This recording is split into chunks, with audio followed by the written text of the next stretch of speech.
Evan opened his eyes to darkness. His head was heavy. His ears rang. The last thing he remembered was the alarm on his ship, the red lights, and then the crash. The air around him felt hot and damp. Something dripped in the distance, slow, steady drops, echoing like a heartbeat. The ground was soft, almost like sand mixed with ash. Then he felt it, the tremor. A deep boom shook the earth. Then another. Boom, boom, boom. Each step was heavy, and each one came closer. Evan's heart pounded. His hand reached for his side. His weapon was gone. Only his torn suit remained. In the dim light, he saw a shadow grow across the walls. First, a shape like a leg. Then another. His eyes widened as the shadow grew taller, stretching all the way up to the jagged roof above him. The sound of breathing filled the space.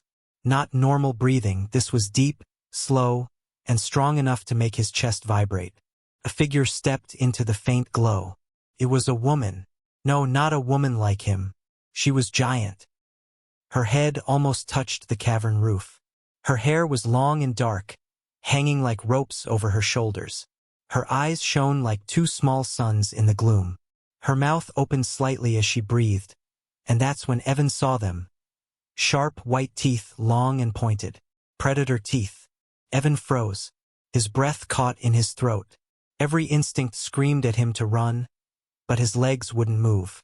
The giantess tilted her head, watching him with an unreadable expression. Her gaze moved over him, from his boots to his face, as if studying prey. She stepped closer. The ground trembled again. Evan could see the detail of her skin now, smooth, but with faint marks like the rings of a tree. Her scent was strange, like wild flowers mixed with something metallic. He stumbled back until his shoulders hit the cold stone wall. Her shadow swallowed him completely. A deep sound came from her throat, almost like words, but heavy, slow, and in a language he had never heard. She lowered herself to one knee, bringing her face close to his. Her eyes were huge now, each iris the size of his hand. She studied him for a long moment. Then, she reached out her hand. It was massive, fingers as long as his entire body. The skin of her palm was rough, but her movement was slow, almost careful. Evan's mind screamed, "This is it. She's going to eat me." Her fingers closed around him. He felt himself lifted into the air, higher and higher, until the ground was far below. She opened her mouth. Evan's blood ran cold. But instead of biting, she tucked him against her chest, holding him firmly. And then, without a word, she turned and began to walk. The giantess walked with long, powerful steps. Each one made Evan's stomach jump as the world blurred past below. Her chest was warm against his back, but her grip was strong, too strong to escape. He twisted, trying to push her fingers away. "Let me go!" he shouted. His voice tiny compared to the sound of her breathing. She didn't react. She didn't even look down. Her eyes stayed on the path ahead. A wide, twisting trail between trees so tall they vanished into the clouds. Evan looked around in panic. The sky was a strange shade of green, and massive shapes moved in the distance. Creatures with many legs crawled up tree trunks as thick as buildings. The air was filled with faint glowing dust, swirling like slow-motion snow. Every part of this place screamed danger, but his mind still focused on her teeth. Sharp, long carnivore. She finally stopped. Slowly, she lowered him from her chest, but not to the ground. Instead, she placed him into a wide, leather-like pouch strapped to her side. Evan landed on something soft, maybe cloth or plant fiber. The pouch swayed as she started walking again. He peeked over the edge. From here, he could see her massive hip moving with each step. The pouch was deep. Even if he jumped, he'd fall far enough to break a leg. She reached into the pouch once, pulling out a chunk of something glowing faintly. It was round, the size of his head, and its surface pulsed with light. She held it out to him. Evan stared. It looked like alien fruit.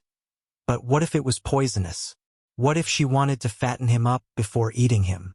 He shook his head violently. "No, keep it."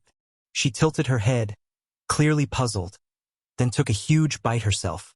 The sound was loud, like wood snapping. She chewed slowly, swallowed, then offered it again. Again, Evan refused. The giantess let out a low sound, something between a sigh and a hum. She put the fruit back into the pouch and kept walking. Hours passed. The landscape changed from forest to strange open plains with glowing pools of water. In the distance, the sun, or whatever this world star was, began to sink, painting the sky in deep red and purple. When darkness fell, she stopped. She bent down, gathering huge pieces of wood, each one the size of a small car. In minutes, she built a towering shelter from them. She placed Evan inside, blocking the entrance with a wall of woven branches. Then she sat outside, leaning against the shelter. Even through the walls, he could hear her breathing, slow and steady. Evan lay in the dark, eyes open. His mind repeated the same thought over and over. Why hasn't she eaten me yet? The first light of morning woke Evan. A soft, glowing mist drifted into the shelter through tiny gaps between the giant branches. Smelled sweet, almost like honey. When he pushed one branch aside, he saw her, the giantess, already awake. She was kneeling by a pool of green water, cupping her hands to drink.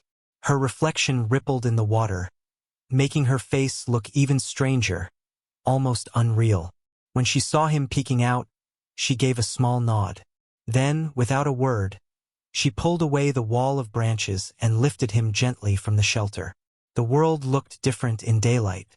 They moved through fields of tall grass that swayed like waves. The blades were so huge they towered over Evan's head, and their tips dripped glowing liquid that hissed when it touched the ground. Strange shapes moved between the stalks, creatures with glassy skin and too many legs. One of them, longer than a bus, froze when it saw the giantess, then sank slowly into the earth as if melting. Evan stayed low in the pouch, not wanting to draw attention. From time to time, she would glance down at him. Her huge eyes seemed softer in the light, but the sharp teeth still made his stomach tighten. Hours passed. They crossed bridges of black stone over rivers that glowed faint blue. Evan could hear deep rumbling under the ground, as if the planet itself was alive. At midday, she stopped again. This time, she didn't offer fruit. She crouched, scanning the horizon. Her muscles tensed, and she gripped the long spear strapped to her back. Evan followed her gaze. Far away, something moved. A shadow against the grass, large but silent. The giantess muttered something in her deep, rumbling voice. Then she turned and began walking faster. Evan felt the pouch sway violently with each step. She wasn't strolling anymore. She was getting away from something. In the distance, the shadow moved again. Closer this time. He gripped the side of the pouch, his mind racing. Maybe she wasn't the biggest predator here. Maybe she was running from something even worse. The thought made his skin crawl. As the sun began to set, they reached the edge of a cliff. The view stretched far. Glowing forests, black mountains, and rivers like molten gold. She stopped there, breathing heavily, as if deciding where to go next. Evan looked at her massive silhouette against the burning sky and realized something he hadn't before. If she was scared, he should be terrified. Night fell again, and with it came strange sounds. From somewhere in the forest below the cliff, long, echoing cries rose into the air. Not like any animal Evan knew. The cries were answered by deep growls, and the ground trembled as if something heavy moved in the dark. The giantess sat near the cliff edge, her spear across her knees. Evan stayed in the pouch, listening to the distant noises, feeling his chest tighten with each one. Finally, she reached in and lifted him out. Her hands were warm from the day's heat. She placed him on a flat stone beside her. The stone was so wide that it felt like a small stage, and he stood there, looking up at her enormous face. For a long moment, they just stared at each other. Then she pointed at him. Her lips moved slowly, forming a deep word that shook in the air like thunder. She pointed again as if asking something. "I don't understand," Evan said, shaking his head. She frowned slightly. Then, with one huge finger, she drew something in the dust on the stone. It was crude but clear, a small oval shape with two wings. Evan blinked. That was his ship. Yes, he shouted, pointing at the drawing. That's my ship. She tilted her head, then drew another shape beside it. Something massive with claws and long teeth. She tapped the claws, then pointed toward the forest. Evan looked in that direction. The cries were louder now, closer. She tapped the claws again, then tapped his chest, then shook her head slowly. He froze. She was telling him she didn't want that thing to get him. For the first time since meeting her, Evan's fear shifted. She wasn't chasing him. She was keeping him away from something else. The wind changed, carrying the heavy smell of earth and metal. From below, a branch cracked. No, not a branch. Something big was moving. The giantess gripped her spear and rose to her feet in one smooth motion. Her shadow covered Evan completely. She said something sharp and fast, as if telling him to stay put. Her eyes narrowed. She was ready to fight. Evan stood frozen on the stone, realizing that whatever was coming might be worse than her, far worse. The forest below fell silent. No cries, no growls, no wind, only the slow crack of branches getting closer. The giantess stepped to the cliff edge, her spear in both hands. The weapon was as long as a tree, its sharp tip glowing faintly in the dark. Her body was tense, every muscle ready. Evan's heart thudded. He didn't dare move. Then he saw it. A shape, blacker than the shadows, climbing the slope. Its head was too wide, with eyes that burned red. When it opened its mouth, the air filled with a hiss that sounded like steam escaping from broken pipes. Its legs were long and thin, bending in wrong directions, and its claws dug deep into the rock with every step. The giantess shouted, a deep, rolling sound that echoed off the mountains. She spun the spear, the air whistling around it. The beast lunged. She moved fast, faster than Evan thought possible for something her size. The spear shot forward, striking the creature's shoulder. It shrieked, the sound stabbing into Evan's ears. But it didn't fall. Climbed higher, dragging itself closer. The giantess stepped back, shifting her grip. The creature leapt, a blur of claws and teeth, and she swung. The spear hit its side, throwing it against the cliff wall with a bone-cracking thud. Evan stumbled, almost falling from the stone platform. The pouch lay open nearby, but he couldn't take his eyes off the fight. The beast was already back on its feet. This time it went low, snapping at her legs. She jumped aside, the ground shaking under her landing. One claw caught her arm. Blood, dark and thick, ran down to her hand. Evan's chest tightened. She didn't slow down. She drove the spear down with both hands, the tip piercing the creature's chest. It let out a final, broken scream before going still. For a moment, the only sound was her breathing, deep, heavy, but steady. She yanked the spear free and turned to Evan. Her eyes met his. She didn't smile. She didn't speak. She just looked at him, as if checking he was alive. Then she knelt, holding out her uninjured hand. Her palm was covered in dust and blood. Evan stepped onto it without thinking. She placed him back in the pouch and began walking away from the cliff. Her steps were slower now, and once, she touched her wounded arm. For the first time, Evan didn't think of her as the predator. He thought of her as the reason he was still alive. They traveled in silence for most of the night. The giantess's steps were slower now. Her wounded arm hung at her side, but she never let go of the spear. Evan could feel the heat of her body through the pouch, and each time she stumbled, his hands tightened on the leather edge. At dawn, they stopped in a sheltered valley. The walls of rock glowed faint orange in the new light, and steam rose from cracks in the ground. The air smelled faintly of metal and smoke. She lowered him onto a flat boulder. Then she sat cross-legged in front of him, the spear resting beside her. For the first time, she pointed to herself. She said a word, slow and clear, repeating it twice. Evan guessed it was her name, though he couldn't copy the deep sound exactly. He pointed to himself. Evan. Her eyes softened. She said it back. Not perfect, but close. Then she began drawing in the dust with one finger. First, a tall figure like herself. Then many smaller figures, humans, beside a strange oval ship. Evan leaned closer. "That's my people." She nodded. Then she drew another image, a battle. Giants and humans facing each other, with fire between them. Her voice was low, almost sad, as she tapped the drawing. She pointed to the sky, then to herself, then to him. Evan's chest tightened. He understood the idea. There had been a war between her kind and his long ago. But then she drew one last picture, his small ship falling from the sky.